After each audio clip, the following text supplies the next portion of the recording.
다시 이 땅에 부름을 주소서. 예수님 다시 이 땅에 부르소서. 다시 이 땅에 부름을 주소서. 이스라엘 거룩하소서. 하나님 얼굴 부르하는 새 예수님을 부르하는 하나님의 부름의 제대로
죄를 다스리시는 보화된 우리 자녀 삼으신 영광의 주님 나라의 왕 예수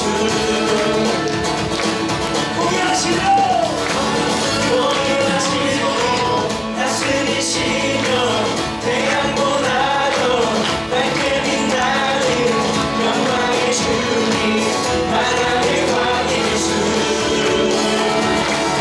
놀라우신 은혜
말씀을 보니까 40명 이상의 남자들이 금식하면서 바울 죽기 전에는 난 먹지 않겠습니다 라고 하면서 음모를 꾸민다는 거예요. 음모. 6절 말씀 보시면, 그런데 바울의 조카가 이 음모에 대해 듣고 병영 안으로 들어가 바울에게 말해 주었습니다. 바울은 백부장에게 얘기했고 백부장은 천부장에게 이 사실을 얘기했습니다. 어둠의 영들은 바울을 죽이려고 하는데 하나님은 매 순간순간마다 바울을 준비하세요. 여러분, 오늘 이 말씀을 통해서 우리는 무엇을 느낄 수가 있을까요? 나의 하나님은 나를 보호하신다. 내가 주님의 부르심 가운데 있을 때, 내가 두려워서 힘들어서 부르심을 떠나지 않고 그 부르심 가운데 견고하게 서 있을 때 우리 주님은 나와 함께 하시고 나를 보호하신다. 내가 너와 함께 할 것이며 어디 가든지 너를 지켜주겠다. 너를 이 땅으로 다시 데리고 오겠다. 내가 너에게 약속한 것을 다 이룰 때까지 너를 떠나지 않겠다. 이 언약의 말씀이 당신 가운데 오늘 이루어질지어다. 이루어질지어다. 이루어질지어다.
오늘 사도행전 27장 1절에서 27절 말씀에 보면은 세 가지 단락으로 본문이 기록되어 있어요.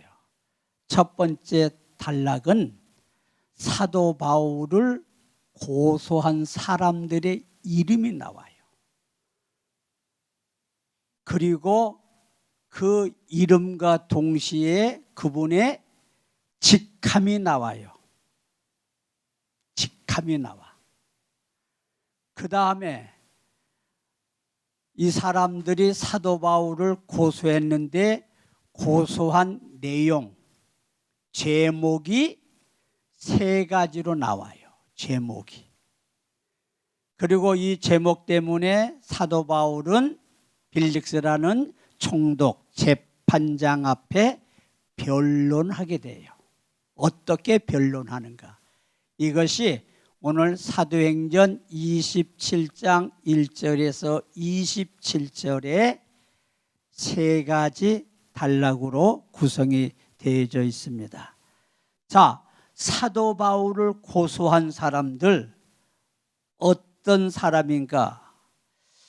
자, 우리 한번 24장 1절을 다 같이 읽습니다. 시작. 5일이 지나자 대제사장 아나니아가 몇몇 장로들과 더둘로라는 변호사를 데리고 가이사랴에 내려왔습니다. 그들은 총독 앞에서 바울을 고소했습니다. 예, 아멘. 거기에 나오죠.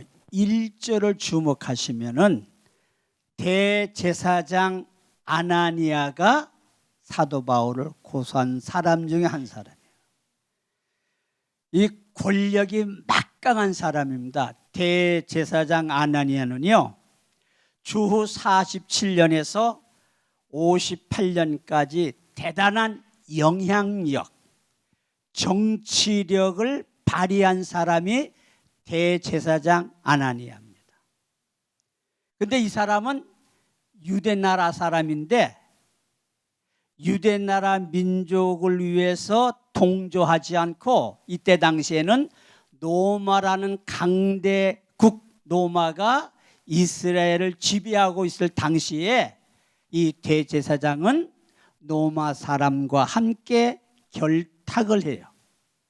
권력을 잡고, 그리고 부를 추척하고, 그리고 자기의 높은 지위를 갖고 있는 사람이 대제사장 아나니아입니다.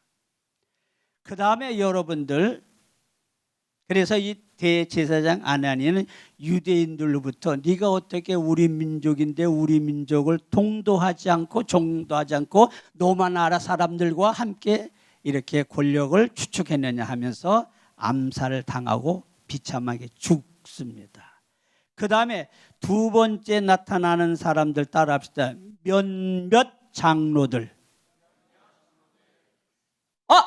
장로님들이 우리가 알고 있는 장로님이 이 본문에 나와가지고 사도 바울을 고소한다? 아닙니다. 여기에 나오는 몇몇 장로들은 유태교를 신봉하는 장로들이에요. 유태교의 특징이 있죠.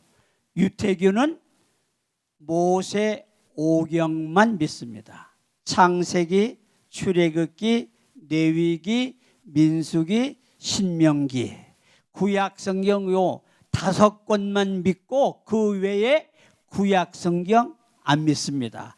신약 성경 안 믿습니다. 예수님의 십자가 사건 안 믿습니다. 예수님의 부활한 사건을 믿지 않습니다. 이것이 뭐예요? 유태교의 특징이에요. 여기에 나오는 몇몇 장로들은 유태교를 신봉하는 장로들이에요. 그리고 두 번째, 이 사람들은 율법주의자들이에요. 창세기, 출애굽기, 레위기, 민수기, 신명기, 이 모세 오경에 대해서는 박사예요. 아주 율법주의자들이에요. 그리고 이 사람들의 또 특징이 뭐 있습니까? 나머지는 믿지 않고 상대방의 의견을 받아들이지 않고 자기들 율법만 주장하는 사람들이 사도 바울을 고소했어요. 세 번째, 오늘 1절에 나타나는 사람 누굽니까? 따라합시다. 도돌루라. 이 사람은 변호사요. 변호사. 근데 오늘날로 말하면 노폼에 있는 변호사. 우리나라 노폼의 그 분들은 막 500명씩 데리고 있잖아요, 변호사들이. 근데 여기에 나타나는 도들루라고 하는 변호사는 이렇게 유명한 변호사야. 그리고 오늘 본문에 나타나는 당시 벨렉스 총독 혹은 재판장과 아주 가까운 사이예요. 이런 사람들이 공모를 해서 누구를? 사도 바울을 고소를 했습니다. 자, 이 벨렉스는 어떤 사람이냐면 주후 52년에서 60년경까지 재판장을 역임을 했어요. 그런데 이 재판하는데 이 사람이 아주 특징이 하나 있는데, 소요를 일으키는 사람, 반란을 일으키는 사람들에게 대해서는 가차없이 형량을 높여요. 그래서 악명 높은 재판장이라고 평가가 나 있는 사람이에요. 그리고 이 도들루라고 하는 변호사와 밀접한 관계를 유지한 사람입니다. 자, 여기에 특별히 2절 중반절에 보면은 저는 어떻게 이럴 수가 있을까? 이 고소한 사람들이 재판장을 행하여, 우리 한번 2절 우리는 각하에, 거기 다시 읽습니다. 중반절 시작. 우리는 각하의 다스림 아래서 오랫동안 태평성대를 누리고 있습니다. 각하의 선견지명은 이 나라에 개혁을 가져다 주었습니다. 예, 바울을 세워놓고 재판장 앞에 도들루라고 하는 변호사가 지금 법정에서 하는 말이에요. 나는 이 본문을 읽으면서 아니 어떻게 이런 재판을 할 수 있을까? 우리는 각하의 다스림 아래서 뭐요? 오랫동안 태평성대를 누리고 있습니다. 각하의 선견 지명은 이날의 개혁을 가져다 주었습니다. 이렇게 지금 사도 바울을 앞에 세워놓고 지금 이렇게 변호사가 재판장 앞에 얘기를 하고 있습니다. 이때 3절을 주목하여 보면 벨렉스 각하, 저희는 언제 어디서나 이것에 대해 뭐요? 깊은 감사를 드리고 있습니다. 각하에게 감사를 드리고 있습니다. 다른 개역 성경에 보니까 총독이라고도 해요. 총독에게 깊은 감사를 드리고 있습니다. 다른 성경에 보니까 재판장님에게 깊은 감사를 드리고 있습니다.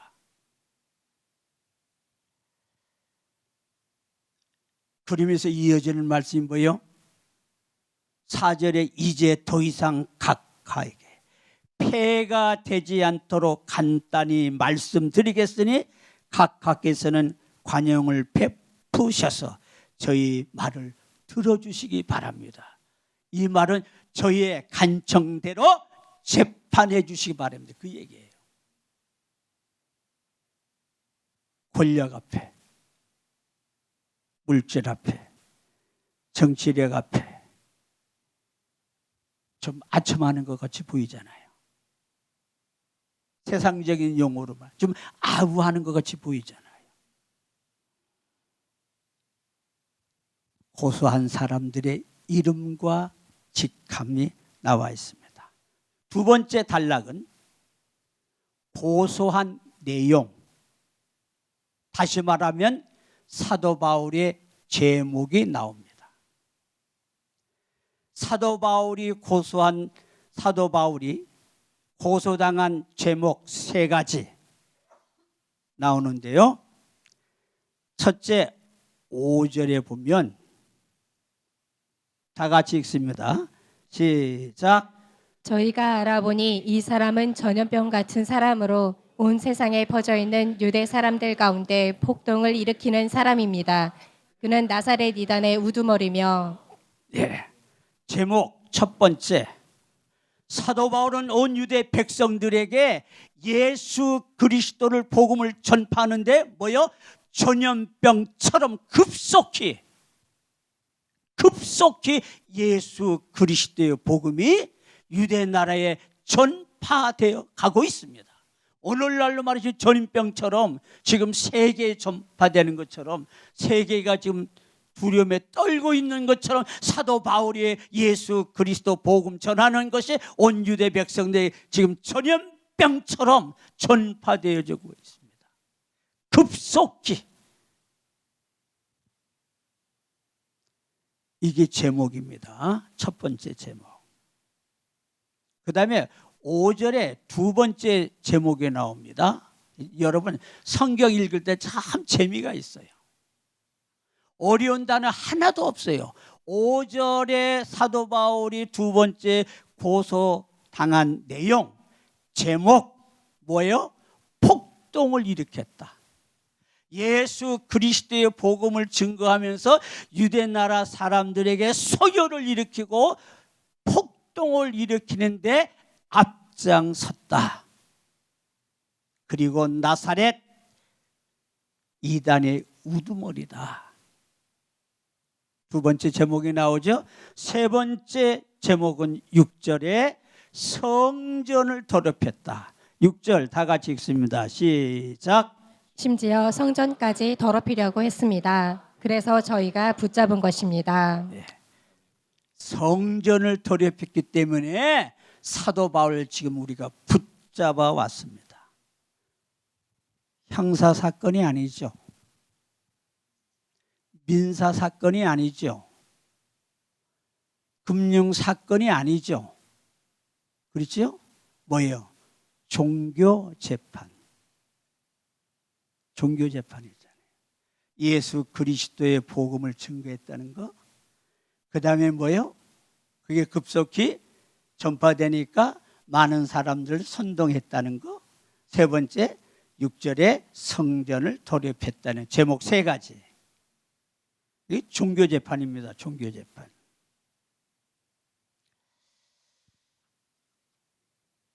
이 고소한 내용, 제목 세 가지를 사도 바울이 법정에서 듣잖아요. 듣고 난 다음에 그러면 총독 혹은 재판장 혹은 각하, 성경에 다양하게 나와 있습니다. 재판장으로 하겠습니다. 10절에는 총독으로 나왔죠. 총독이 사도 바울에게 그럼 당신 이 세 가지 제목에 대해서 변론하십시오. 얘기합니다. 자, 10절 다 같이 읽습니다. 시작. 총독이 바울에게 말하라고 손짓하다 바울이 뭐야? 대답했습니다. 이제 변론하는 거죠. 11절에 변론합니다. 예루살렘에 올라가서 하나님께 예배 드린 지가 며칠 됐어요? 11절에 12일. 이게 중요한 겁니다. 변론의 첫 마디가 그거잖아요. 나는 예루살렘에 올라와서 하나님께 예배 드리는 것이 며칠 됐어요? 12일밖에 되지 않았습니다. 이게 중요한 겁니다. 이게 근거가 되는 거 아니겠어요? 각하께서 혹은 총독께서 혹은 재판장께서 조사해 보시면, 철저하게 조사해 보시면 쉽게 아실 수 있습니다. 다 같이 11절 다 같이 읽습니다. 시작. 제가 예배를 드리러 예루살렘에 올라간 지 12일밖에 되지 않은 것을 각하께서 조사해 보시면 쉽게 아실 수 있습니다. 분명하잖아요. 그죠? 근데 이 변론하기 전에 나 이 본문 말씀을 읽으면서 나에게 주는 시사하는 바가 많아요. 10절 끝절에 벨렉스 총독 앞에 혹은 각하 앞에 재판장 앞에 사도 바울이 어떤 자세로 변론했는가 중요한 건데, 10절 끝절 이제 뭐요?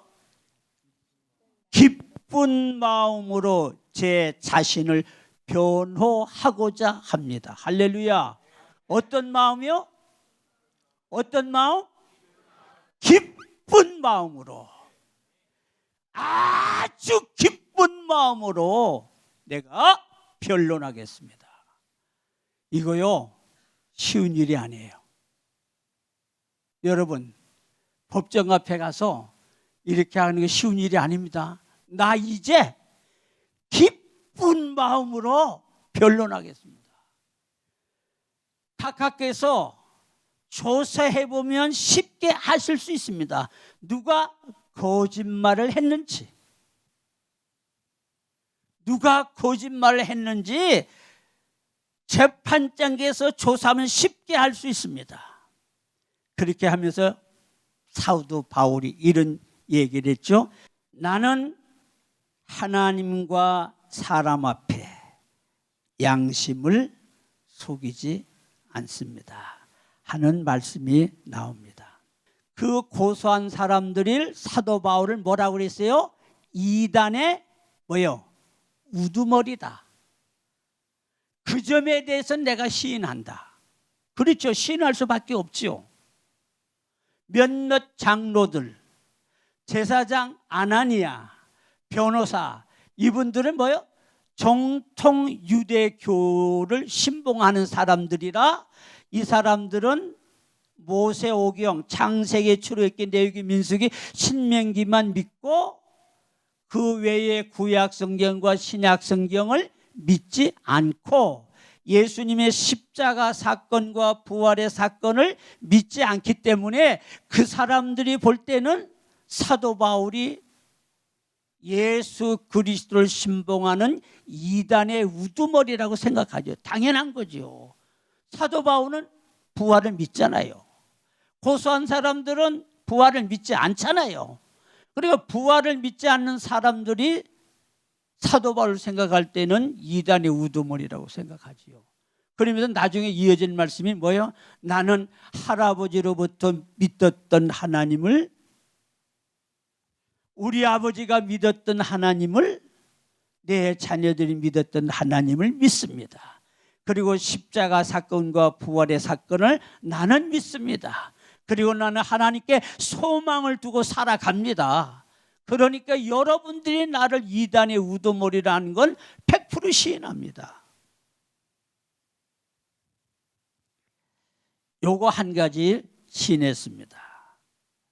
자, 그러면서 16절을 한번, 벨렉스 재판장이 사도 바울에게 마지막 변론, 다 같이 16절 다 같이, 이게 오늘의 핵심입니다. 시작. 그렇기 때문에 저는 하나님과 사람 앞에서 항상 거리낄 것 없는 영심을 가지려 애쓰고 있습니다. 그렇기 때문에 저는 하나님과 사람 앞에서 항상, 여러분 항상이란 단어 주목하십시오. 항상이 뭐예요? 추우나 더우나, 가난할 때나 부자나, 성공할 때나 실패할 때나, 건강할 때나 병들었을 때나, 오늘날로 말하면 내가 많은 사람들로부터 왕따를 당할 때도, 동서남북이 우겨쌈을 당할 때에도, 직장에서 실직을 당했을 때에도, 내 몸이 병들었을 때에도, 사랑하는 애인이 바람과 함께 사라질 때에도 나는 뭐요? 하나님과 사람들 앞에 거리낌 없는 양심대로 살려고 오늘도 애쓰고 있습니다. 뭐요? 현재 진행형이에요. 이 말씀에 감동 주는 게 아니에요.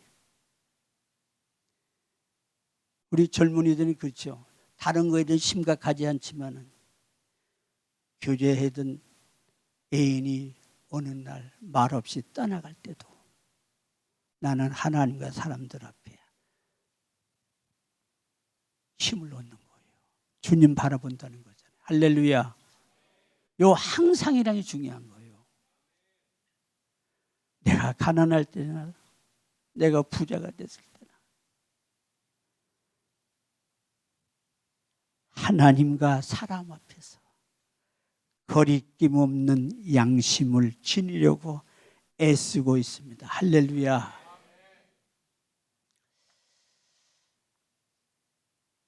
그리고 저는 제 민족에게 뭐요? 구제금을 전달하려고, 하나님께 예물을 드리려고 여러 해 만에 예루살렘에 왔습니다. 17절 시작. 저는 제 민족에게 구제금을 전달하고 예물도 드리려고 여러 해 만에 예루살렘에 왔어요. 이게 지금 변론이잖아요. 그러니까 그 고소한 사람들의 그 고소 내용과 제목하고는 거리가 멀잖아요. 여기 딱 나오잖아요. 나는 사랑하는 유대 민족을 위해서 구제 헌금을 전달하기 위해서, 하나님께 예물을 드리기 위해서 오랜만에 여러 해 만에 예루살렘에 왔습니다. 그리고 18절에 이들은 제가 성전에서 정결 의식을 행하고 예물을 드리는 것을 뭐요? 보았습니다. 그때 제 주위에는 군중도 없었고 저는 어떤 소란에도 뭐요? 개입되지 않았습니다. 그러면서 변론을 계속 이어지잖아요. 19절 그 자리에 다만 아시아 지방에서 온 몇몇 유대 사람들이 있었는데 만약 저를 고소할 일이 있었다면 그들이 직접 고소 내용을 들고 여기 각 앞에 와 있어야 할 것 아닙니까? 그러잖아요. 그런데 엉뚱한 사람들이 고소하고 있습니다. 이건 육가 원칙에 맞지 않습니다. 그 말이잖아요. 그렇잖아요. 사건이 성립되려고 하면은 문자가 녹음, 사진, 글 뭐 여러 가지가 있어야 그게 증거로 확보되는 거 아닙니까? 근데 나는 예루살렘에 몇 년 만에 왔고 예루살렘 성전에서 10일밖에 안 됐고 내가 예물 드리고 민족의 구제 헌금 전달하고 하니까 예물 드린 거 아시아에서 몇몇 사람들이 그 현장에서 보았는데 내가 소유를 일으켰고 내가 성전을 돌입했고 내가 막 예수 그리스도 때문에 많은 사람이 방해를 줬다 하면 이 사람들이 나를 본 사람들이 직접 고소장을 해서 재판장에 드리는 것이 마땅하지 않습니까? 그 말이에요. 얼마나 이 사도 바울이 육가 원칙에 의해서 이 법률가잖아요. 자, 저는 이 말씀을 이렇게 보면서 21절 오늘 내가 여러분 앞에 재판받는 것은 죽은 사람의 뭐요? 부활에 대한 재판 아주 간단 명료한 거예요. 내가 오늘 재판받는 것 불의한 재판을 받고 있는 것 억울한 재판을 받고 있는 것 부활을 증거한 것 이것 때문입니다. 그 말이에요. 간단 명료하잖아요. 자 같이 21절 시작. 저는 다만 이 사람들 앞에 서서 내가 오늘 여러분 앞에 재판받는 것은 죽은 사람의 부활에 대한 문제 때문이다라고 한마디 외쳤을 뿐입니다. 간단 명료 부활 예수님은 살아나셨습니다. 이 한마디 때문에 나는 불의한 재판을 받고 있습니다. 나는 억울한 재판을 받고 있습니다. 그 말이에요. 그러면서 기쁜 마음으로 담대한 마음으로 떳떳한 마음으로 재판장 앞에 서 있는 사도 바울의 모습. 이 사도 바울의 변론이 끝나니까 재판장 벨렉스가 재판을 연기해요. 22절 다 같이. 이거 제가 하는 거 아니에요? 성경 얼마나 재밌는지 몰라요. 22절 시작. 그러자 그 도에 대해 익히 잘 알고 있었던 벨릭스는 루시아 천부장이 오면 그때 판결하겠다라고 말한 뒤 재판을 연기했습니다. 예, 재판을 연기했어요. 재판장이 사도 바울의 나는 부활이라는 것 이 한마디 외침으로 인하여 억울한 재판을 받고 있습니다. 불의한 재판을 받고 나는 여기에 법정에 서 있습니다. 총독 앞에 혹은 제사장 앞에 각 앞에 서 있습니다. 딱 변론이 끝나다 보니까 재판장이 재판을 연기하잖아요. 뭐요? 백부장이 딱 명령하잖아요. 바꿔줬어요. 23절 어떻게 바꿔줬나 보세요. 이거 하나님이 하시는 거예요. 23절 시작.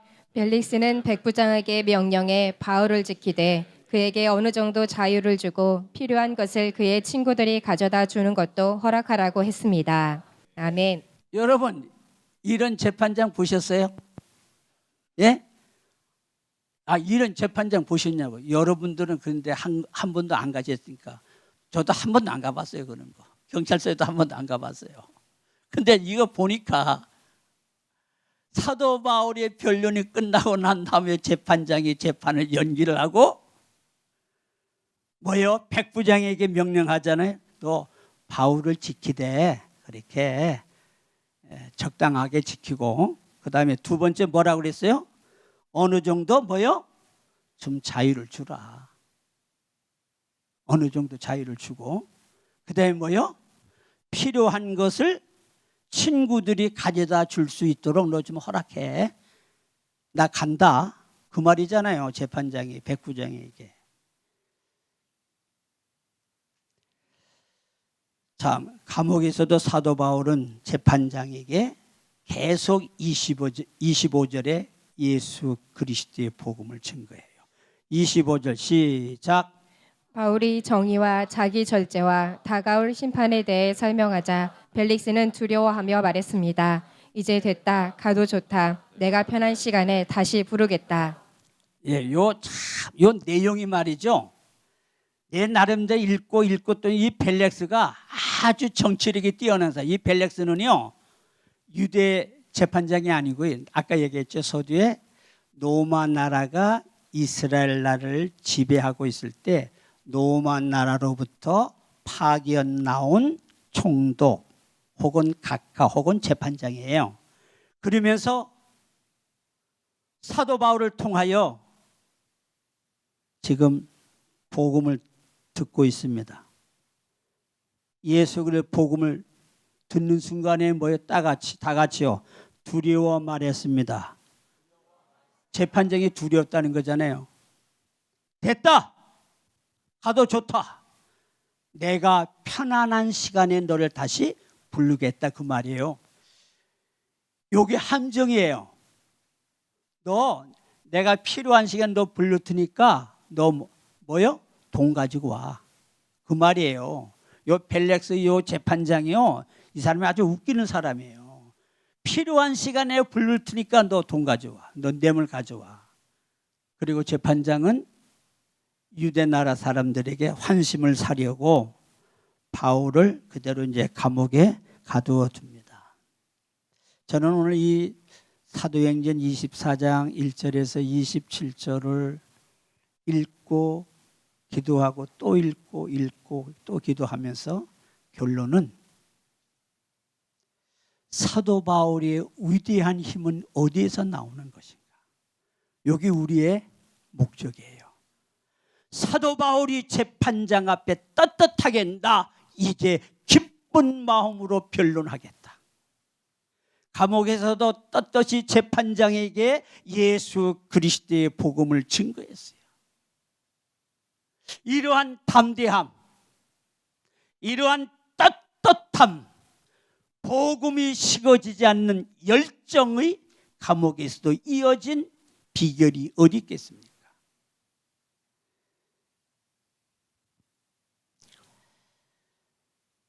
기쁜 마음, 감사한 마음, 떳떳한 마음 어디에서 나옵니까?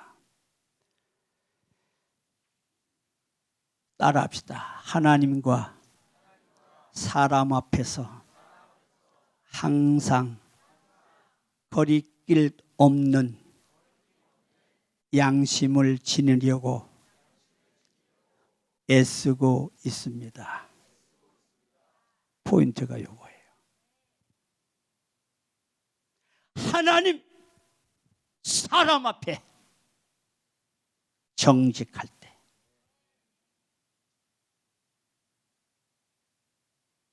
하나님, 사람 앞에 정직할 때 떳떳함이 나와요. 담대함이 나와요. 기쁜 마음이 나와요. 죄 지은 사람이 기쁠 수 있어요. 죄 지은 사람이 감사할 수 있어요. 우리는 하나님과 사람 앞에 항상 거리낌이 없는 양심을 지킬 때 담대함이 있어요. 떳떳함이 있어요. 그 누구 앞에도 권력 앞에도 어떤 정치력 앞에서도 떳떳하게 자신 있게 할렐루야. 여러분 떳떳한 말에는 파워가 있어요. 힘이 있어요. 떳떳한 말에는 파워가 있다는 거예요. 힘이 있다는 거예요. 감사가 있어요. 기쁨이 있어요. 떳떳한 사람의 말에는 위로가 있어요. 능력이 있어요. 치유가 있어요. 회복이 있어요. 그런데 나는 이 말씀을 읽으면서 오늘날 한국 교회 왜 힘이 없는가? 나 자신을 포함해서 왜 그리스도인들이 힘이 없는가? 왜 이 사회가 힘이 없는가? 사업장에 왜 힘이 없는가? 여러분, 이것을 회복하는 방법은 하나님과 사람들 앞에 항상 거리낌이 없는 양심을 가지고 살려고 애쓸 때 세상은 바꾸어집니다. 한국 교회는 바뀌어집니다. 그리스도인들이 왜 힘이 없는가? 하나님과 사람들 앞에 항상 거리낌이 없는 양심을 잃어버렸기 때문에 힘이 없어요. 이걸 찾기만 하면 세상은 바뀌고, 가정은 바뀌고, 직장이 바뀌고, 사업장이 바뀌고, 교회가 변화되고, 세상이 변화될 줄 믿습니다. 그러면서 마지막 예수님께서 마태복음 마지막 장 마지막 절 예수님께서 사랑하는 제자들 불러 모아놓고 내가 세상 끝날까지 네가 천국 가는 그날까지 내가 항상 함께 있으리라. 예수님이 여러분들과 함께 계시는 거예요. 예수님이 여러분의 가정을 지켜주시고, 직장을 지켜주시고, 사업장을 지켜주시고, 자녀들을 지켜주시는 거예요. 아버지가 지켜주는 게 아니고 어머니가 지켜주는 게 아니고, 내가 믿는 예수님, 내가 믿는 하나님, 하늘과 땅을 창조하신 하나님이 여러분이 천국 가는 그날까지 어머니가 나를 지켜주지 못하고, 아버지가 나를 지켜주지 못하고, 선생이 나를 지켜주지 못하지만 내가 믿는 예수님은 내가 세상 끝날까지 너희와 항상 함께 있으리라는 예수님께서 제자들에게 불러 모아놓고 하신 말씀, 오늘 살아가는 저와 여러분들 향한 말씀인 줄 믿고 이 말씀으로 힘을 얻어 다시 한번 세상이 변화되고 하나님과 사람들 앞에 항상 거리낌이 없는 양심으로 살아갈 때 이 민족이 변화되고, 한국 교회가 변화되고, 우리 그리스도인들이 변화되고, 캠퍼스가 변화되고, 오메가 교회 성도들이 있는 곳에 바꾸어질 줄 믿습니다. 하나님, 사도 바울의 위대한 힘은 하나님과 사람들 앞에 항상 거리낌이 없는 양심을 가지고 살려고 몸부림칠 때 담대함이 있었고, 기적이 있었고, 능력이 있었고, 감사가 있었습니다. 주여, 우리들도 하나님과 사람들 앞에 항상 거리낌이 없는 양심대로 살아가려고 몸부림쳐 나갈 때 우리들이 있는 가정, 교회, 직장, 이 민족이 바꾸어질 줄 믿습니다. 예수님 이름으로 기도합니다. 아멘.